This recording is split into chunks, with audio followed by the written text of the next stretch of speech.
Welcome to Accelerated Velocity, the podcast that helps you move faster, smarter, and more strategically in the rapidly evolving world of AI. We'll break down the latest AI news and innovations and explore how they impact your marketing, sales, and business growth. We'll dive into practical use cases, unpack new tools, and cut through the noise so you and your team can adapt with confidence.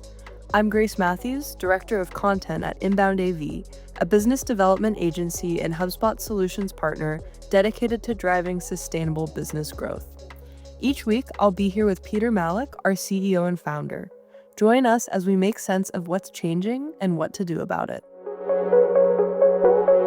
Hello, welcome back to Accelerated Velocity. This is Grace Matthews, and as usual, I'm joined by my co-host, Peter Malik, who's also the CEO and founder of Inbound AV, who sponsors this podcast. But this is a special episode because we have our first ever podcast guest, Annemarie Penny. Thank you so much for being here. Pleasure to be here. Amongst many other things, Annemarie is the founder and CEO of Dreammore, a Forbes-ranked recruiting and advising firm. Dreammore has worked with startups and innovation labs, including those from Disney, Fender, and Apple, if I'm correct, which is really cool. They're also women-led, diversity, and purpose-driven, and they're doing some really amazing work, including with AI, which we're really excited to jump into today. I'm going to totally go off topic just to start off the podcast, and that is that Fender, you worked with Fender? You're going to have to tell me about that. Yes, they were building a digital innovation lab, and we had the opportunity to make a significant impact from the ground up. And yes, everybody that we placed there had to play music, preferably something stringed or perhaps a Rhodes. Awesome. And I will tell you a brief history, which is I found my guitar when I was 16 years old. It was a beat up, spray painted Fender Stratocaster, and it's become a significant part of my life and still is. And so I have a sweet spot for Fender. You know, even from back in the original .com era in the 90s, we're creative people at heart. And so the way I've ended up expressing most of my creativity is creating business and building business. But we've had so many clients over the years that are the intersection of music and technology, and it never gets dull. It means a lot. That's awesome. Yeah, no, I imagined if you're involved with music people, it never gets dull. You know, when we're in Los Angeles, I mean, we have to live up to our stereotypes that we're the entertainment capital of the world. Exactly right. What would we be without our stereotypes? Unbiased. Yeah. So, I mean, speaking of, I think it would be amazing just to hear a little bit more about your background and your backstory. The origin story. Well, a spider bit me, and now I can climb tall buildings. But quite genuinely, I am grateful. As with many things in life, you look back and then you can reframe them and go, actually, that was pretty cool. I was born in a really small town, 100 acres in Arkansas. And even to this day, if you zoom in on Google satellite, it's just green. You can't see anything but just forest. I had the opportunity through my mother to live in Israel. And that was my first exposure to a much broader world and the amount of diversity. Like, I'd never even met New Yorkers until I lived in Israel. And I know things are very complicated there, and it's the Middle East is always complicated, but it was a bit simpler in the politics. And I'm very grateful for exposing, my childish brain to things that are both ancient and deeply, profoundly spiritual and religious, as well as just, wow, it's a big world out there, and this is amazing. So came back to America, came to California with $200 and a college degree as a teenager, and built my life from there. And so I am not an immigrant from another country per se, but it is a story that has often resonated with people that have come from another place and started out with very little, and then just through sheer force of will and relationships. So that's how I attribute my success as a person. And success isn't just money. It's really a whole bunch of other stuff that relates to how you feel about it and are you going to be okay? And I'm like, you know what? If you're a phone call away from solving any problem, money doesn't actually solve all the problems. And here I built, hundreds of tech companies. The technology doesn't solve all the problems. In fact, today. So that brings up a a question that we've been talking about, and that is you are very, very much a people person. You are, you build relationships, you love people, and at the same time, we're here talking about AI. And AI, as it relates to HR, is often a tool that's filtering out applicants, human beings, before they ever talk to another human being at your company or at your clients' companies. So I wonder if you could discuss what your feelings around that. So many feelings, but we'll try to be succinct on this. Yes, and by the way, gosh, I hope I'm a people person, given the fact that I've been in recruiting for 30 years.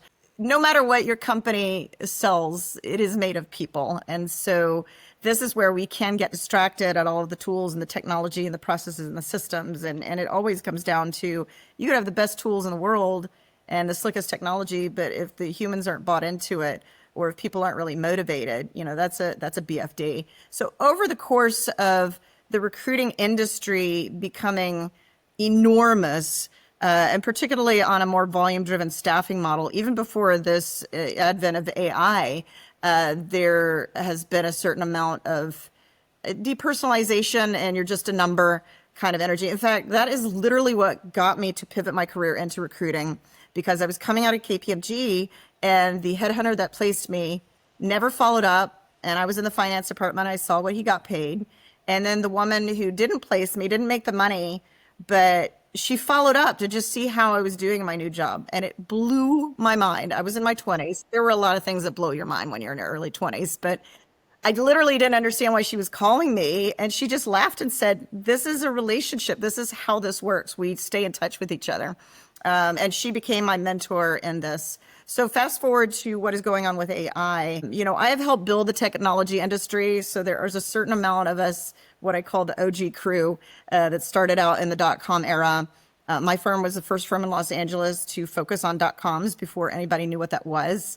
And I chose that intentionally. There's a lot that's going on right now that reminds me of .coms. First of all, we don't call anything a .com company. We're not going to call anything an AI company in a few years. It's just going to all be baked in. And so we're getting a bit distracted by this frothiness. I wish the AI was as good as people are scared that it is. It often sucks. I talked to Peter earlier and I was like, trying to interact with my no-code solution is like having a conversation with a petulant child. It's like, why are you ignoring me? Can you please do the thing I asked? You need a timeout. So somewhere in this, I'm going to say this, intentionally harsh. It does not matter. It does not matter what the tool is. It doesn't matter what the AI is. It doesn't matter if you use Salesforce or HubSpot. It doesn't matter. It is always going to be, what is the human experience, the motivation, thoughts, and feelings, and how can we all communicate and support each other in that way?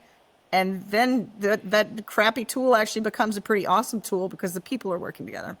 So I'm so curious. I mean, you've seen so much change in the industry the past few years. Have they caused you to pivot at all in the way that you're approaching things? Great question. And the answer is yes. For the first time in being a services firm for 30 years and building all of these venture-backed and PE-backed startups, for the first time, we are productizing and building a transformational AI-empowered platform for employment. Hiring is fundamentally broken. Career searches, what was it? Indeed, he just went bankrupt, Career Builder. So the writing is on the wall, and so many of the AI tools that exist today in the hiring and recruiting sphere. So you're going to make keywords match on your resume that may or may not be an actual true resume for a job description that nobody's being nefarious necessarily, but we all know that a job description is, you're going to throw a dart at a target and then the job's never quite that. We're just all doing best guesses. So it's become this very, very distracting, frothy, meaningless. We're doing things that don't have any meaning and aren't actually doing anything, even though it's keeping us very busy. And so where I see the future of this is that we've got to, look at this and go, let's stop slapping Band-Aids on things that aren't working. Don't keep putting tools on top of tools. None of this existed 50 years ago. So it behooves us to look out further into the distance and go, okay, well, as humans, we actually haven't really changed that much. Our brains are formed very similarly to how they were thousands of years ago. And this is a lot of our struggle with technology these days, that we weren't meant to do this and be constantly assaulted with all this information and stressed about our inboxes. And if we can just step back from this and go, well, what makes us people? And then how do we fit this technology into what makes us people? And question everything, and go touch grass or sand if you prefer. All these things actually help.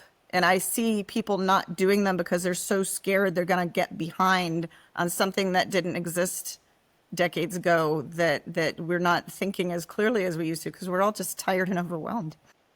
So true. One of the other things that we've sort of been a theme around here is the fact that with every AI innovation, there are innovations that bump up against that AI innovation. And I think, as an example, in HR, there are people being hired who aren't even people, that are other AIs that are getting through the filter.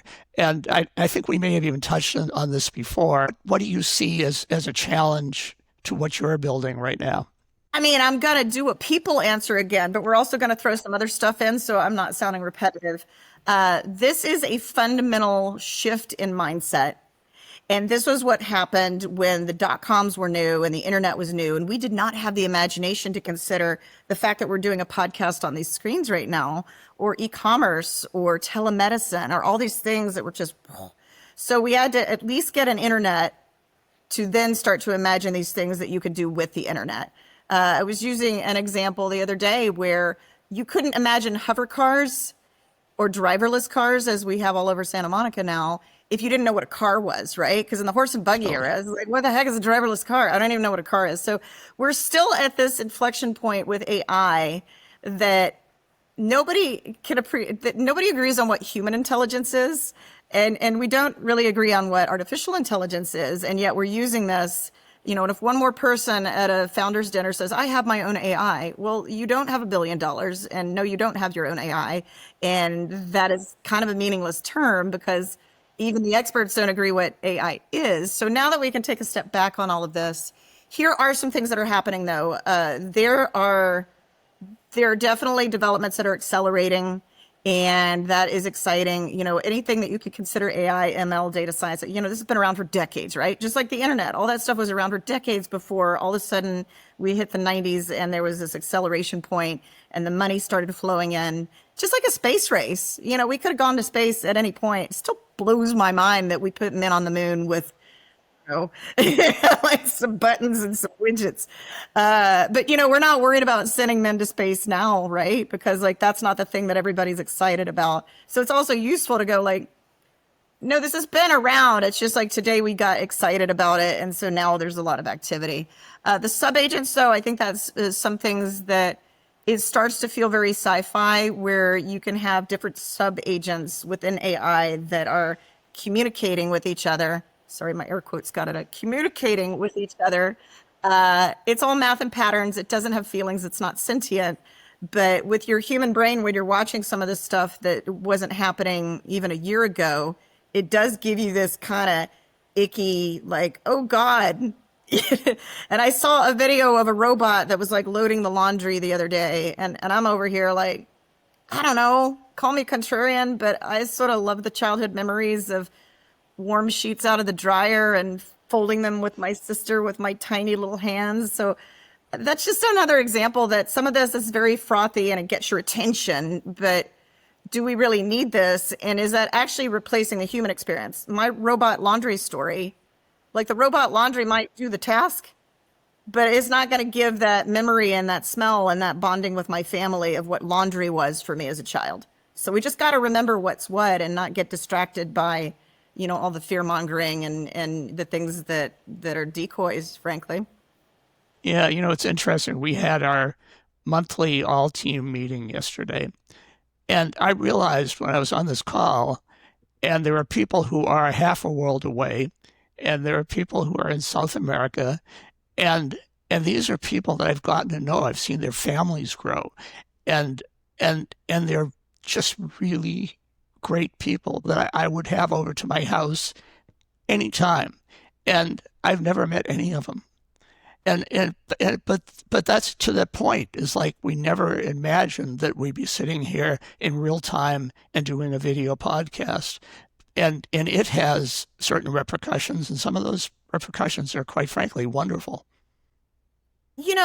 It's apples and oranges all the time, right? That this is not the same as Peter and I sitting next to each other in a provisor's meeting, high on coffee, smelling all that stuff. But it's still a form of connection. So I think this is another thing that we should all apply our critical thinking and just recognize, if AI can take away some mundane tasks and do what it is formed for and really good at, lots of data, pattern matching, analysis. Like, I came out of finance and accounting. Like, I don't think any human being should ever do a journal voucher ever again, or a bank rec. Like, why? It's inhuman. And it still happens to this day, right? But, on the other hand, these things that, we've lost a lot of because we're pretending like this is the same as the other thing.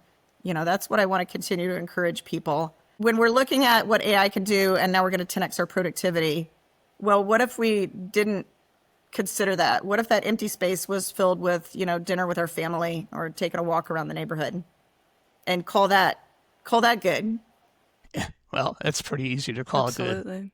Well, you'd be amazed, though. I mean, there have been countless conversations over the last few years with people that, well, I can't.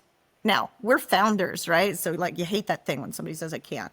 But particularly when somebody is having a mental health crisis and they don't know how to keep up. And, I'm not an executive coach, but I play one on TV. And as an executive, it's like, well, maybe you could consider. I wake up every day, and my mantra as an overachiever is, I don't have to do anything today.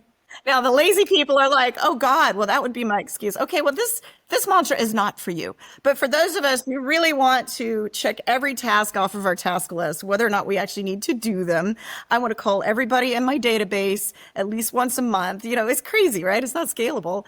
So the only way that I've figured out how to reframe that is to literally recognize that all of this is made up on some level, and just be like, I don't actually have to do anything on this. So in that empty space, I can get clearer thinking. And if we're going to use our AI for its best use and be the best versions of people that we can be, instead of reacting to all this, it's really important for us to just slow down for a minute and take some deep vagus breath nerves or vagus nerve breaths. I messed that up. She knew what I meant.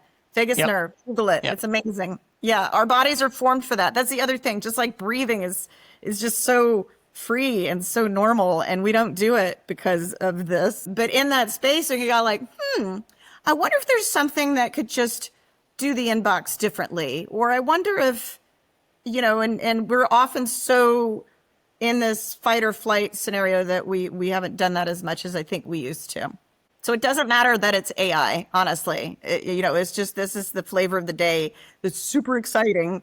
But, we felt that way with the .coms. We felt that way with social media, where we got tricked into giving away all of our data for free because we wanted to have parties with our family. How about them apples? And, being somebody who helped build these companies, and definitely in some denial there as I look back and go, oh my God, like I knew this, like all of these things, all the social gaming, all the social media, so many of these things were just a big data play.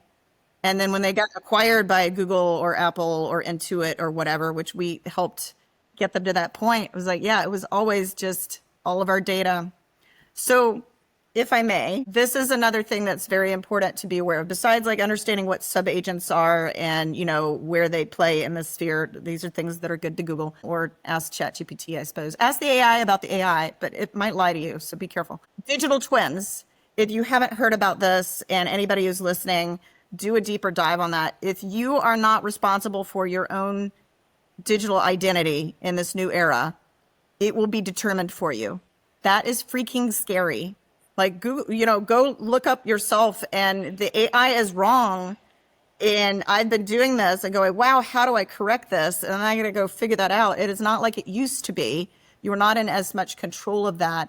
And so a significant part of the employment ecosystem that we are building is so that each individual will have an environment that is completely safe and secure, just like SOC 2 and HIPAA compliant, and you own it. So we are using the technology that already exists, so nobody is owning your data but you, and then you can, in that very safe, secure space, create your own digital twin that knows you better than your spouse and will be something that you can use to take your power back and control your own narrative in this next era. I cannot belabor how important this is, that everybody has their own digital twin and doesn't just let that happen to you in a few years or faster.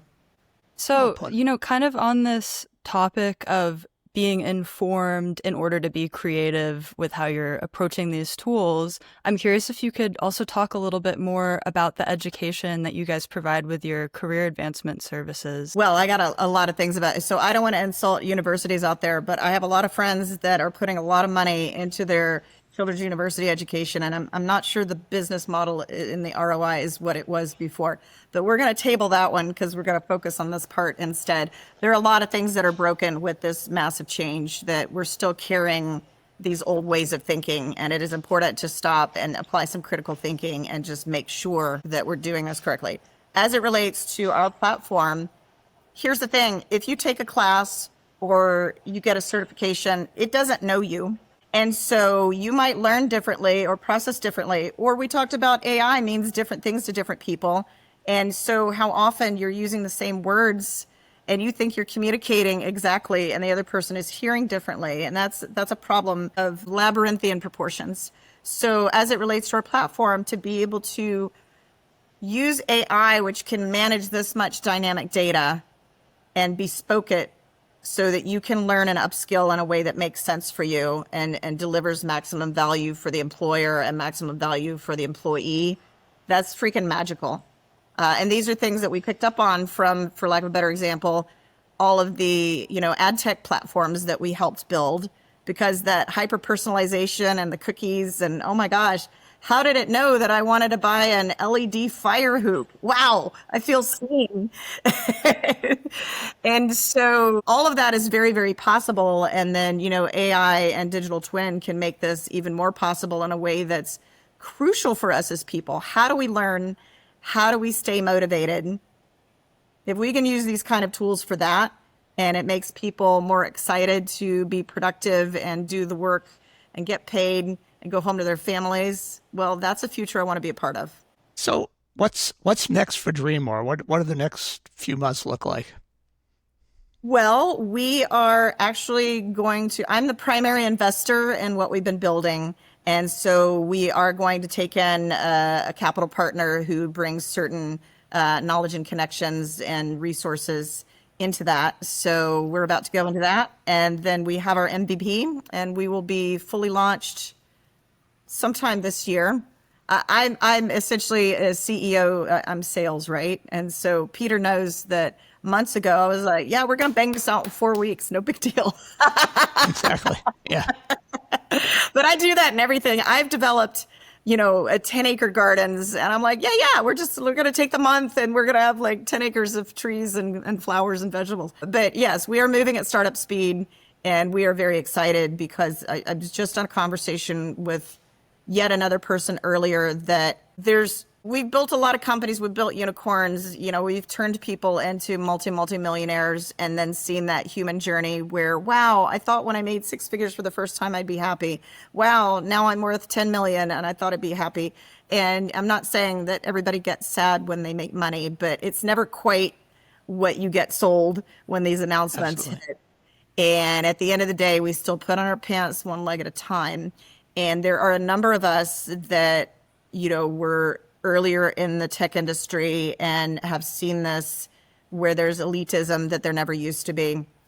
And there's these power grabs that with AI have massive, massive environmental disasters. And I'm a double phoenix. I've had 2 homes burn in the Woolsey fire and in the Palisades fire. And so you can't out climate me for like how important it is that we don't keep destroying our planet in the way that is more than just a cycle that, we're going to have another ice age. Like, no, there's all of these massive, massive data needs for systems that don't necessarily need to be done that way. That's the other thing about, LLMs versus other ways to use machine learning and AI tools, that I'm going to steal somebody else's metaphor, but they were basically saying for some of these LLMs, the way you're trying to make a solution, it's like you're going to build a rocket ship to go from Los Angeles to San Diego. You could just drive. I mean, you don't actually need a rocket, and it's expensive, and it doesn't work. So that is another thing that we're excited to be developing with our own platform and looking at it from we can't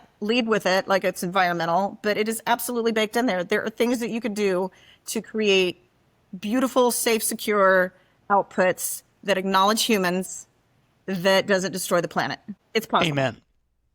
Yeah, absolutely. I mean, I know we talk here at Inbound AV a lot about agentic AI versus LLMs and developing very specific solutions versus catch-all solutions. I would imagine that goes into this idea as well.